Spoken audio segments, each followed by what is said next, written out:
Can you smell? Well, Bossman Baby is cooking. It is Bossman Baby here again with another episode of the Curlyverse podcast. Now, if you see my attire, my wardrobe choice, I got the world heavyweight champion right here on my shoulder.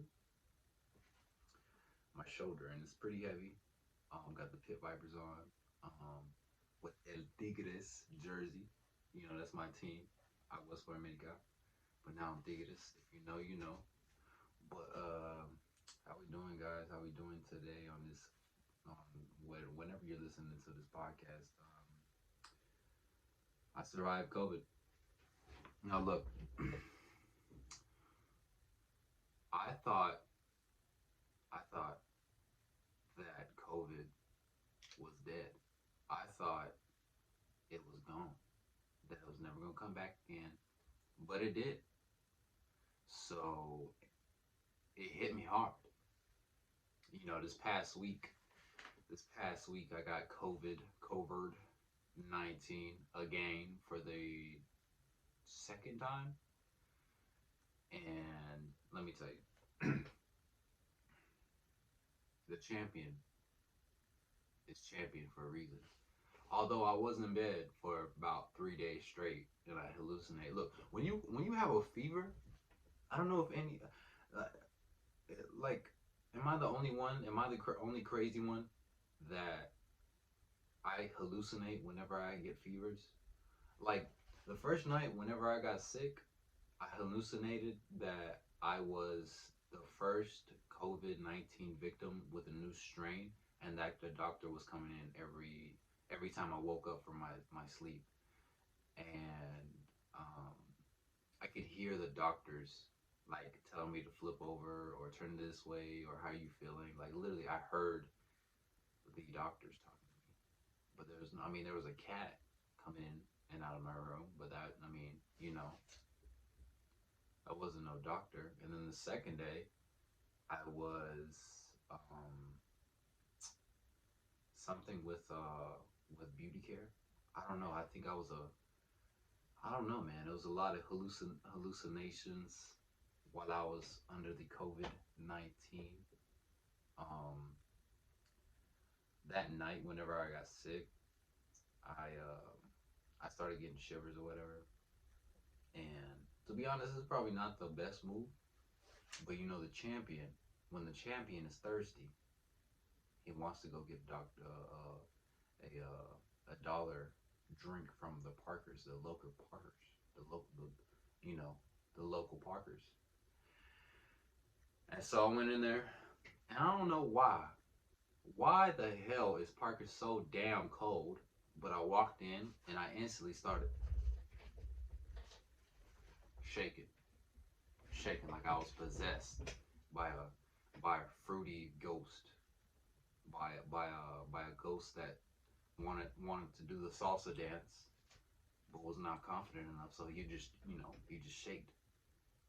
You know, I felt like I had a little bit of tism the way and the long the line was long. And by the way, at gas stations, why there shouldn't be any long lines? It's a gas station. You get 20 on pump 5, you get you a Slim Jim, and get you a Parker's drink, and you back that bitch out of there. You don't need nothing else. People were asking. The lady up front, in front of us, was asking for hand towelettes at a Parker's. At a Parker's, lady. They don't sell hand towelettes. The best you'll get is probably a used diaper in the bathroom because they don't clean the damn bathrooms. Amen. But more of the story is the line was too long. I was already getting the fevers, the chills. Maybe not the smartest idea, not knowing whether or not I had COVID or just a simple fever. Um, I just threw the change on the counter. It was like, baby girl, just it's on me, and I bounced out that bitch. I haven't been in there since. I don't know if I'll go back. Kind of feel like I caused a scene, but You know, we live and we learn. But I am a survivor. I should write a book. I am a survivor because I felt like, I mean, to be honest, you. This is true for any sickness. You don't appreciate when you're healthy until you're sick. You know what I mean? Excuse me, I still got them. You know, the sniffles. You know, testing negative still. I'm good. I'm good right now, but still got the sniffles. But yeah, I just feel like throughout that whole time, I feel like I was dying, and I just wish that I was healthy and my body was hurting. Um, I was staying hydrated, hydromated with Powerades, the sweatles. I don't know how you say that, the electrolytes, you know. And I did. We just prayed, baby. We just prayed, and the champ is here. Now, don't get me wrong. The champ still can't taste the shit. I can't taste shit, you know.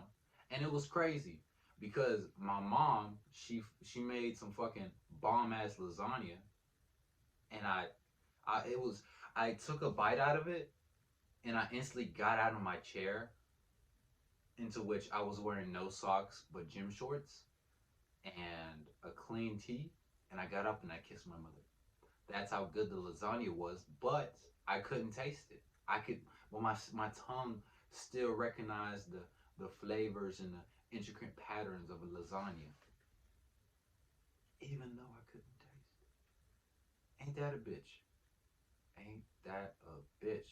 And I don't know. I I still can't smell from the last fucking COVID. So I ain't trying to lose both my senses, you know.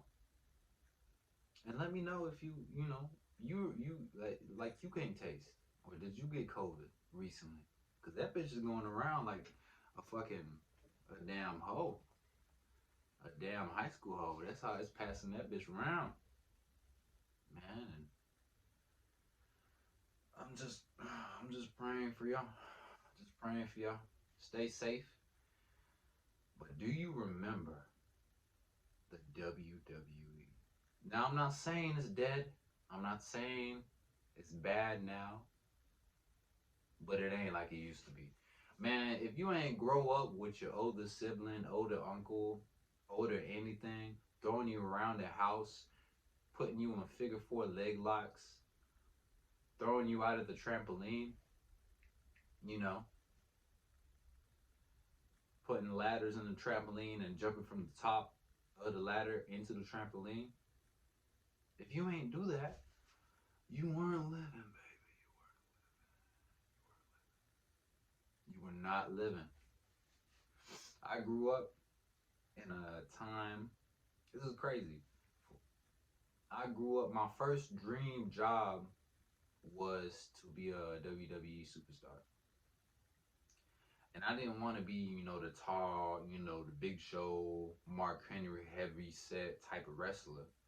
I wanted to be the high flying, electric, you know, WWE superstars, like Rey Mysterio, you know, R.I.P. Eddie Guerrero, man.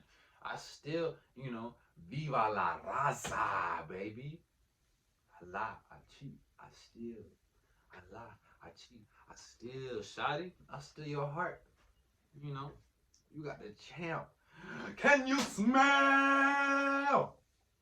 You got the champ, baby, right here with the championship right here on his shoulder. But I grew up, you know, my earliest memory of the WWE is when my uncle, he was around 18, I was 8, 9, and we had a trampoline. And if you Mexican, you got a trampoline, you damn right you ain't got no fucking shield around it. You know how the bougie, you know how the bougie folks have the netted, you know, force field around it. We had that bitch bare, naked. There was no fucking barrier. So my uncle was out there slamming my ass, doing Batista bombs, you know. doing the John Cena move. What's that bitch called? FU, I think. No pun intended. Um, doing the just a lot of throwing. I remember a lot of throwing, and then there was this one time, we was fucking up the trampoline so bad we broke down, but we got another one, and then we upgraded. You know what I mean? We upgraded to the force field around it, and they shouldn't have done the shit. I'm gonna be real. I remember me and my uncle, we put a ladder. We put a ladder on the side of the trampoline, and we would jump from the top. And this is a big ass ladder now. This is down 6 feet type shit. 6 feet, 6.5, down near 7. Jumping from the top onto the trampoline, doing frog splashes and shit. Excuse me, there's some empanadas coming back up, but hell yeah, from the top, you know, and just fucking, demolishing each other, seeing what we seen on WWE, and yeah, man, if you ain't grow up with WWE, I don't know how you lived. I don't really care how you lived. If I'm being honest, if you ain't grow up with the WWE, and if you remember, it was so real. It was damn near like football, like a football game. You go to school, and then you in the cafeteria, you know, fucking up, you know. This was back when, I don't know, not Obama, but when food was straight in school, fucking up 2 slices of pizza and one and another one. I was a little chubby back then, so I had to have that 3 slice. I had to do some bargaining, sell my body for that extra slice of pizza. But it was done, and we did it, baby. And we show up, and you'd be like, the pay-per-view from the last night, and the pay-per-views were usually on Sunday, right? And you come back on Monday, and you out here telling your friends, did you, I wonder if John Cena beat, The Rock. Did you watch it? Larry, did you watch it? Yeah, I watched it. What happened? I don't know. My dad beat me, and I forgot. Well, damn it, Larry. You know, that day on that Monday, and we was waiting on the Monday Night Raw episode to air around 8 to 9. So you didn't know, and we didn't have the internet at our disposal. We couldn't Google, what the fuck happened. It was kind of a word of mouth thing. You hear it from so and so. You heard it from so and so. This and that. You heard it that John Cena won, but you also heard that The Rock won, and then out of nowhere, fucking Bautista won, but he's been in retirement. You like, what the fuck? What's going on? Who has the details? You know what I mean? And man, back then, I don't know. I don't remember the day. I wish I can go back and try to go back and figure out the day I remember not like knowing it wasn't real. You know what I mean? Cause I'm not saying WWE is not real. The shit, the bumps that they be taking from top rope to fucking ladder matches to tables to chairs to sledgehammer, all the shit, that is professional work. They are getting hurt every fucking day. You know what I mean? And I would imagine it's very vigorous for the body to endure taking it all for our entertainment. But man, it was more important. And my family were in it. My dad was in it. He was just involved as I was. We pulled up one Friday because that was, back then they used to air SmackDown on Fridays. My dad pulled up in a Hulk Hogan shirt. When the fuck did we have money to get a Hulk Hogan shirt? He has the mustache and he's like, "What's up, brother?" I'm like, "What the? When did you? How did?" He's like, "Yeah, we ain't gonna eat tonight, but I love you, brother. Take your vitamins." love the WWE. It was amazing. It was a good part of my childhood. When I look back at my childhood, WWE is back there. You know what I mean? And like I said, my first very my own my very first dream job was to be a superstar and an entertainer. And I feel like most of my charisma, my um, not necessity, but want to entertain comes from the WWE, from watching all the WWE superstars and the Royal Rumble. That was my that shit right there was my favorite pay per view. You know what I mean? And man, it is nothing makes you want to fucking open up a damn Four Loco and sit on a back porch than a Royal Rumble match. Anything goes. 30 man up the top. 29 go over the rope. One left standing. Man, I remember this one time. You know, it was me and my cousin Carlitos Weddle. Shout out, brother. We were doing the Royal Rumble in the trampoline. Now, if you don't know nothing about the Royal Rumble, the simplest rules. You know, there's 30 people that come in, 29 go over the rope. The only way you eliminate it is if both feet hit the ground. And so, in order to make up for not having 30 people and only having two people, we would pretend we were other WWE superstars. And when we were thrown over the rope or over the rope outside of the trampoline, you know, we we we would pretend we were other people, and then we'd come right back in. And I remember this one time, it was the final. It was me and him, and we didn't figure out who was gonna go over. We didn't. But we both knew that it was the last two people.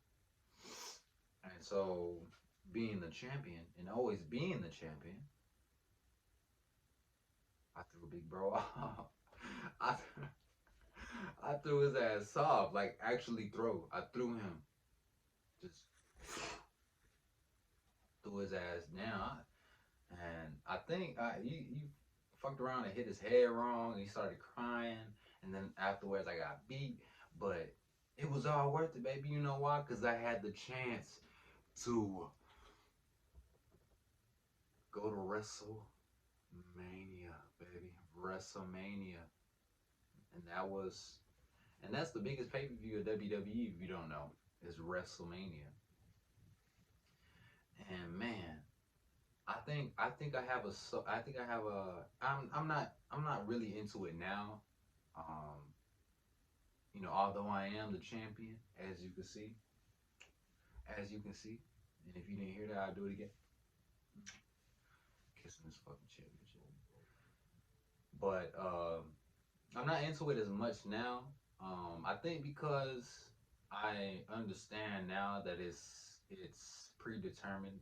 You know, they have their superstar that they want to push over and make the champion.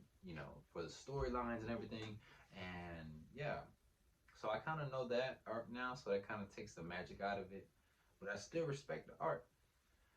And so I think I just have a strong connection as well because before I even watched the show, my grandma, little backstory, through the summers, my mom and my dad will be working, and it was me and my sister at the time, and we had to go stay with my grandma majority of the summers growing up.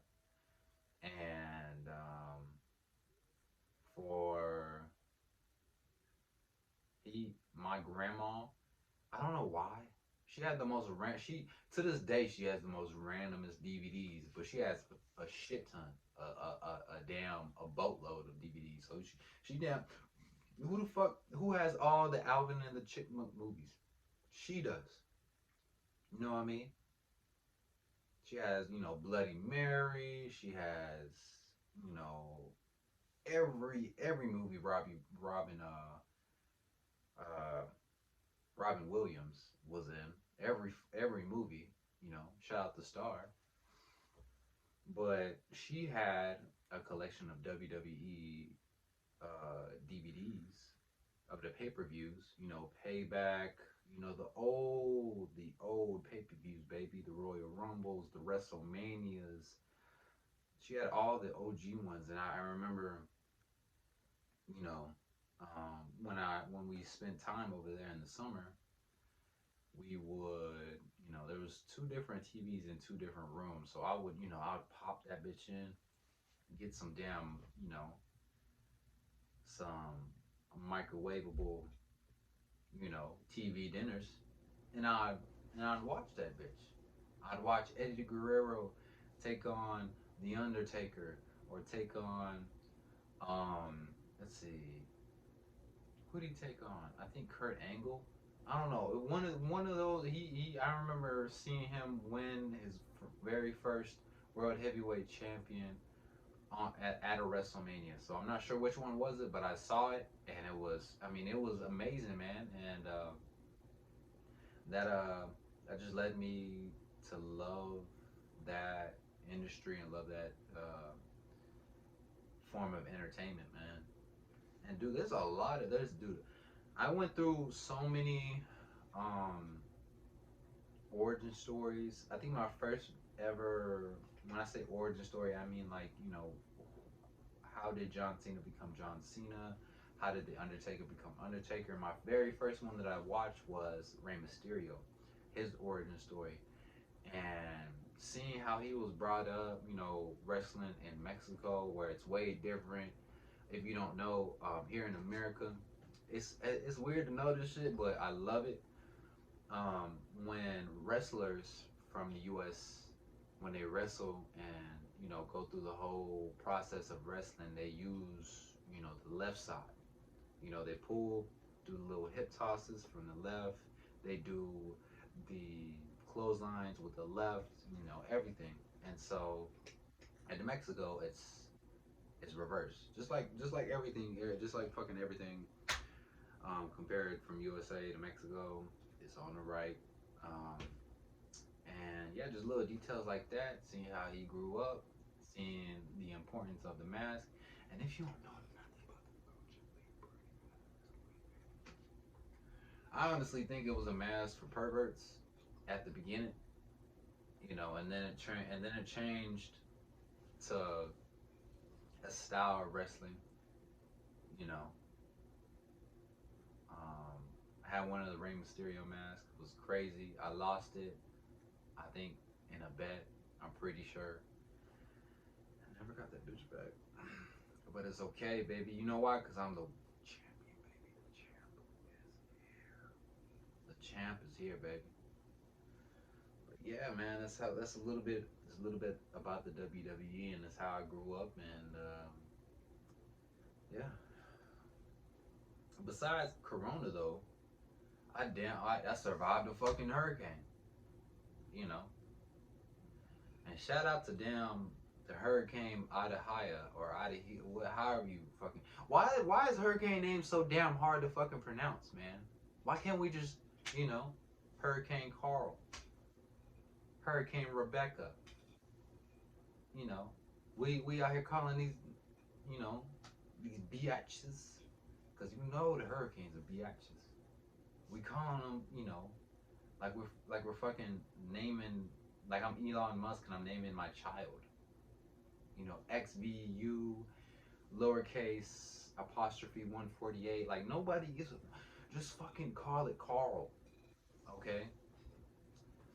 And so Hurricane Adaho, however the fuck you say it, hit us Wednesday.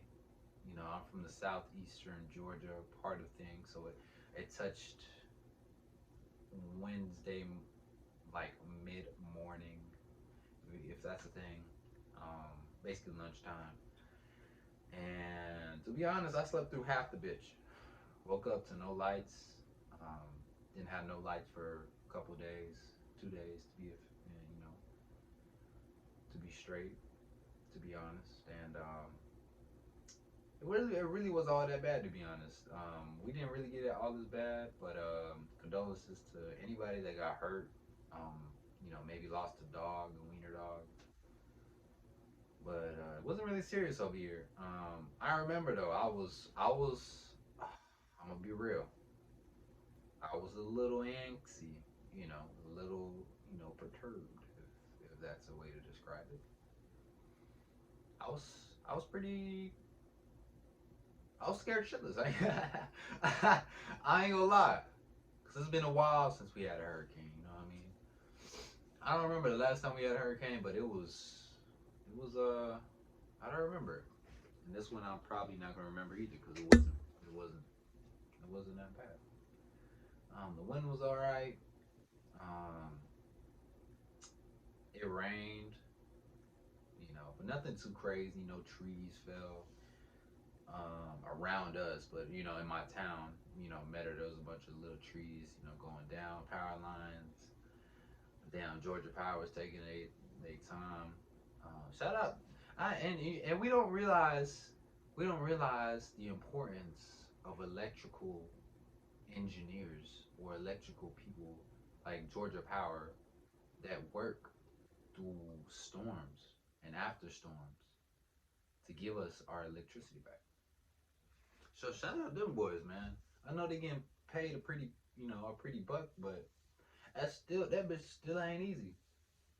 You know, it still isn't easy. But you already know the world champ does not get blown away by a hurricane. Amen. What else? What else? USA has now officially dropped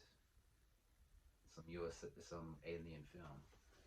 UFOs. The UFOs. Now here, I know we've discussed a little bit about this in our previous podcasts. I think it was episode 10 about conspiracy theories. But honestly, I feel like aliens.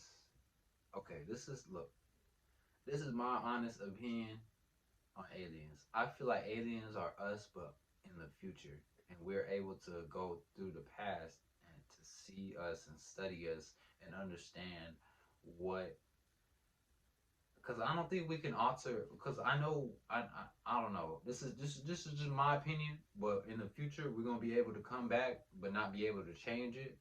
So that's gonna make us go to the past, but see what we can do in order to improve our future. Because you know how history repeats. You know, World War I, World War II. Who fucking knows if there's gonna be a World War III? I hope the fuck not. I'm not built for the shit. I was watching a fucking Hacksaw Ridge today. Good fucking film, by the way. If you haven't seen that shit, go watch it. Hacksaw Ridge is about a brother who doesn't want to fight, pick up a gun because he's a conscientious objector, and I almost stuttered, had a seizure, trying to say the shit. But it's basically, he didn't want to shoot a gun, and I respect him. I respect him. I respect him for the shit. But he saved a bunch of people being a medic, and yeah. If you haven't had time to watch it, go watch Hacksaw Ridge. Produced and direct. I don't think it's produced, but I know it was directed by Mel Gibson. So shout out, the Patriot, but not the champion. Amen. Mwah. Mhm. Um, but yeah, back on aliens though. Yeah, they just released some official. It was basically just a little like it was just a quick shot of you know, a little, you know, a little object going pretty fast. That bitch was moving. I know that had a V8 in it, basically. But yeah, I don't. Yeah, it's weird. I think aliens. Well, of course, we're not alone in the universe. I'm not saying we are alone, but I definitely do feel that that majority of what we've seen is just us from the future. Now, I might be wrong, I might not be, but you know what I am? I am the champion, baby. I am the champion. And we are here in a solo episode. My counterpart, Anna, Nana, she's at a football game right now. Shout out to Met Boys. And this year, if, you know,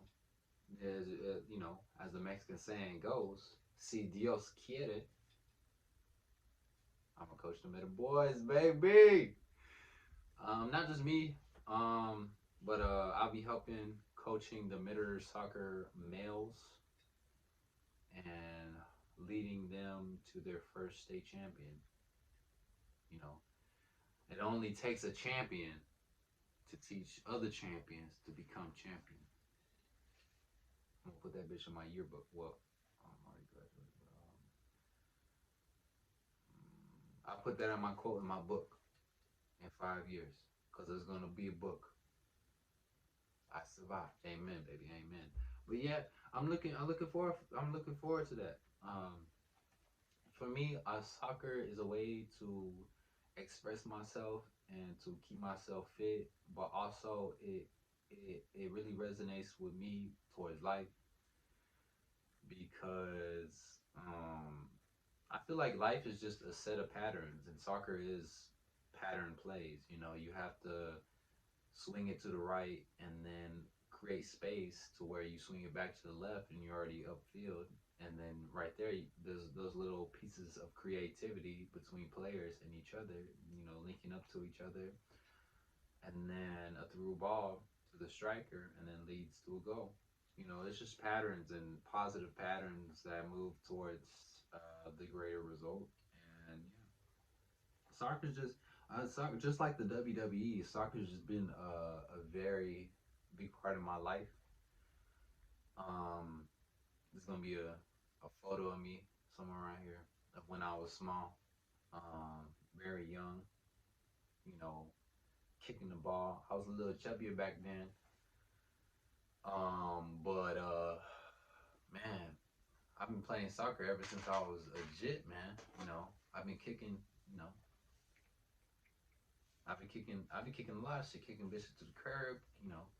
Kicking non-champions to the curb. Kicking balls into the goal.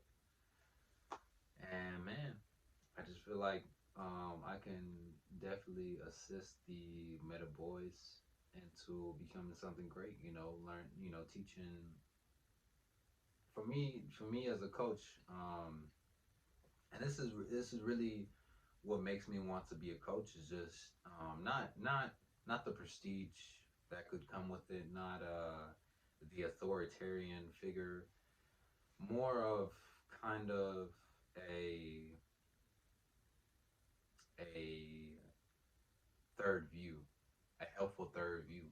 Because when you're in a game, whenever you're playing soccer, whether it's pickup, whether it's a competitive game, whether it's a tournament, you when you're on the field, it's kind of hard to see an outside point of view. Seeing what options you have to pass, or whether you have space to run into and dribble. And I know whenever I was a young player, I really wanted. I was always asking questions because I wanted to know the perspectives as a whole and as a majority. And so getting different opinions from different people, obviously, you got to have the right opinions, but I feel like I know the game well. I understand it. I understand positioning. I understand mentality. And yeah, man, I'm just excited for this year. And we're going to become champions, baby. Can you smell what AB is cooking? Bossman, baby. Man, this has been a wonderful episode of the Curlyverse podcast. I know it's a little short. Um, Look forward to an interview with my boy Justin Walker. We're gonna try to get that in the works. Try to get that scheduled and shot, and you know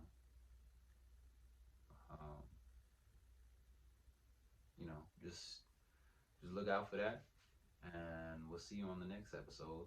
And we'll see you past the stars, baby. This is Bossman, baby. And I'm signing you out. The champ, baby!